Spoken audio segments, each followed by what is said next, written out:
We've reached a point in time where the future stability of civilization will be determined upon whether or not the people not only understand the significance and importance of those two opening quotes, but commit to taking them seriously and thereby stand by the principles they embody. I partnered the two quotes because they are complementary to one another, and in union they're perfectly in keeping with our current position amidst the onslaught of today's witless gibberish and poisonous rhetoric. The Madison quote, in its brilliant simplistic eloquence, illustrates the historical achievement and distinctive precedence of the American Declaration of Independence, Constitution, and Bill of Rights. But it also underscores the fact that the United States serves as evidence that history does not just repeat itself, as so many people like to dismissively say, and as such the birth of America was not just some mundane click on a historical metronome in lockstep to a blind dogma that history just repeats itself. Ideas that have germinated from critical thinking are under siege because the very concept of critical thinking has been under siege for a long time now. Incapacitating critical thinking has long been the social engineering blueprint, and in large part they've succeeded. After all, if you don't really know what the staple principles are for self-preservation, then you can hardly know when they're under attack and when the moral cannibalism will culminate to a full feeding frenzy. And that's why it's mutated into this. We're gonna go in there, we're gonna impeach the motherfucker. We're gonna go in there, we're gonna impeach the motherfucker. We're gonna go in there, we're gonna impeach the motherfucker. We're gonna go in there, we're gonna impeach the motherfucker.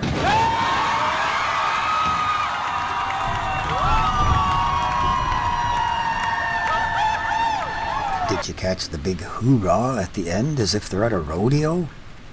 I do my share of swearing, but I try to reserve it for a specific emphasis. But I never have liked the expression motherfucker. I just find it unnecessarily derogatory and therefore have never developed the habit of using it. But it doesn't really surprise me that it's coming from these despicable scoundrels that are trying to tear down Trump by blaming him for a host of crimes committed by their own underground gang of brigands. Can you imagine being proud that this will be your signature political legacy for the history books? Selling t-shirts that promote your rogue CIA coup to unseat the duly elected American president? What a legend! They are the lawless ones, and they are the true threat to the country and what's left of democracy. If you really want to save the country and what's left of democracy, you need to teach the people to understand the importance and significance of this, and this. Now, there's certainly no denying that President Trump can be abrasive with his words, but notwithstanding his lack of diplomacy, his historical legacy will be the act of trying to preserve this. And it's simply bewildering that for trying to preserve this, he gets this. With my main point being that I can easily accommodate a lack of diplomacy if it's because you're fighting for this. But when your lack of diplomacy is being used as a tool to destroy this, then I think that's really ugly inside. And you're nothing but a loudmouth vindictive bitch. So we see how insanely backwards it is. If you're a student on campus and you wear this t-shirt, it would be welcomed as totally acceptable to all the faculty and local village idiots, and the media circus would embrace and glamorize the proud student as a cool hero that's receiving backslapping praise from all his peers. Incidentally, you may as well put this on the back, but let's say you chose the Madison quote for the back of a t-shirt. The social justice warriors would think it's their duty to throw a milkshake on it and demand that you take it off because it represents a part of American history. And goodness me, if you went a step further and added something on the front, like Trump is watching my back or Trump has my back, because he supports that part of American history, then the social justice warriors would think it's their duty to throw gasoline on it and set it on fire while you're wearing it. Because within their empty little minds, they feel you're a Nazi. The dirty mechanisms and ugly types of people that are trying to topple Trump in a coup are the same dirty mechanisms and ugly types of people that eliminated Kennedy. But we're living in different times since Kennedy, and as the level of corruption has increased 1,000-fold, so have all the lies that cover it all up. This is certainly not to say that the corruption only began with the assassination of Kennedy. but it marked a tipping point in terms of CIA power and control within the United States itself.